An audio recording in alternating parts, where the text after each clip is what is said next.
va installer juste 2 indicateurs et on va trader avec. Pour le reste, on va se servir de la technique. Donc là, pour le coup, je suis sur l'euro USD. Je suis en 5 minutes. Vous pouvez l'appliquer en 1 minute, en 3 minutes, en 5 minutes, peu importe. Là, pour le coup, je vais l'utiliser en 5 minutes. Et si vous êtes débutant, je vous conseille de faire de même. Donc là, on va cliquer sur indicateur. Ensuite, vous allez taper moyenne mobile exponentielle. Vous allez double-cliquer dessus. Vous allez cliquer 2 fois dessus pour mettre en installer 2.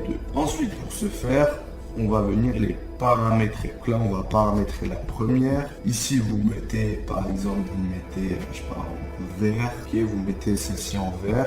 Paramètres en entrée, vous mettez 50. Ensuite, vous allez faire style. Là, vous la mettez, je sais pas, en bleu, violet, peu importe, faire ce que vous voulez. Et vous mettez longueur de 100. Très bien. Donc là, pourquoi je vous ai dit cette stratégie, elle était assez simple. C'est qu'on va identifier une seule chose. Et cette chose-là, ce sera notre point d'entrée. Et cette chose qu'on va chercher à voir, c'est les croisements des moyennes mobiles. Quand la moyenne mobile 50 passe au-dessus de la 200, nous allons partir à l'achat.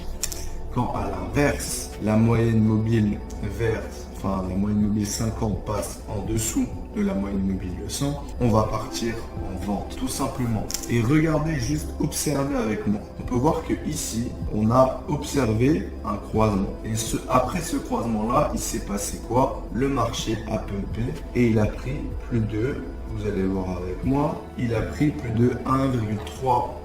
Okay, donc là, en l'occurrence, c'est sur l'euro-dollar. Mais si on prend sur le Bitcoin, ce sera beaucoup plus flagrant au niveau des rendements. Et du coup, ici, on peut voir quoi? Quand on observe un croisement, le marché chute. On observe un croisement également ici, le marché chute. On observe un croisement ici, le marché peut. Ici, le marché chute.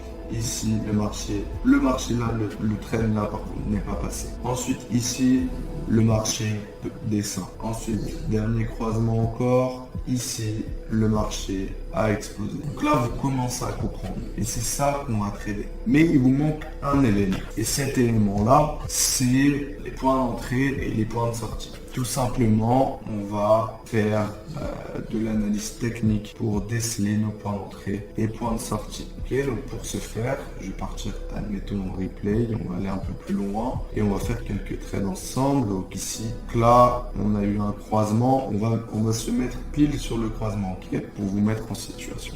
Donc là, ici, tout simplement, je vais mettre ma zone de résistance. Donc là, on voit qu'on part sur un short. Donc je vais mettre ma zone de résistance au-dessus. Donc là, en l'occurrence, elle va se situer ici pour positionner mon stop loss. Mon TP, je vais le mettre sur la zone la plus basse. Je pourrais la mettre ici, moi je vais plus la mettre ici, ok, tout simplement. Et notre but, c'est d'aller chercher de très gros rendements, d'accord. Donc là, pour ce faire, on a un trade ici. La problématique de ça, c'est que là, on voit que le rendement, il n'est pas extrêmement top. Mais c'est pas grave, on va aller chercher des plus gros juste après. Et là, boum, votre trade passe, ok.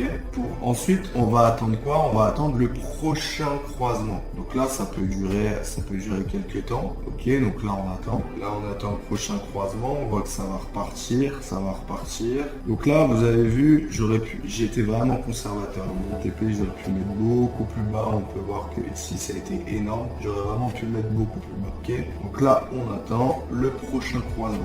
Pendant que j'attends le prochain croisement, Ewin, si tu peux mettre, tu m'en x2, tu m'en accélères, ok. Donc là, pendant que j'attends, tu m'en x2. Ok, donc là, du coup, on a le fameux croisement. Donc le fameux croisement, il est ici. Donc j'ai mis un peu de temps à le voir. Hop, on va mettre le stop loss ici, un peu plus bas, ok. Même peut-être un peu ici, ok. On va rester conservateur. Le TP, on va le mettre sous cette zone-là. On peut voir qu'on a eu des zones ici. On va le mettre ici, ok. Donc là, on a un trade de 1,7. C'est pas énorme, mais bon, vaut mieux rester conservateur.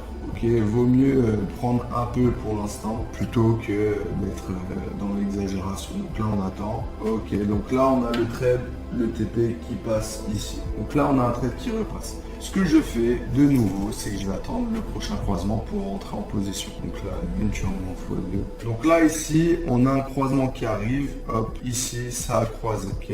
Donc là, ce que je fais de nouveau, je rentre en position. Mon stop loss, là, cette fois-ci, je vais le mettre un peu moins serré. Là, je vais plus mettre dans ces eaux-là. Tac. Voire, allez, peut-être ici plutôt. Pas abuser. Hop, on va le mettre soit mode mobile. Et le TP, je vais le positionner à cet endroit-là. Donc là, on a un trade de 1 pour 1. Ok. Là, ici, on se fait chasser notre stop loss. C'est pas grave. De nouveau, vous allez peut-être avoir la moitié de vos trades qui vont pas passer. C'est pas un problème.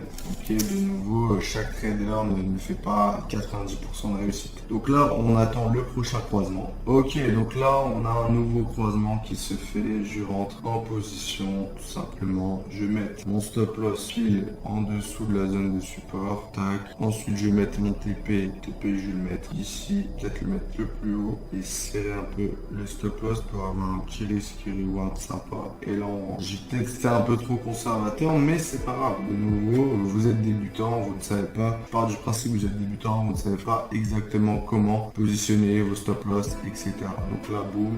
Ok, là, boum, le trade passe. Et là, vous cumulez les trades, vous cumulez. Et vous voyez que la majorité des trades passent. Là encore, je suis resté très conservateur, mais serrez un peu plus vos stop loss. Mettez des plus gros TP si vous le souhaitez. Vous pouvez vraiment prendre pas mal d'argent.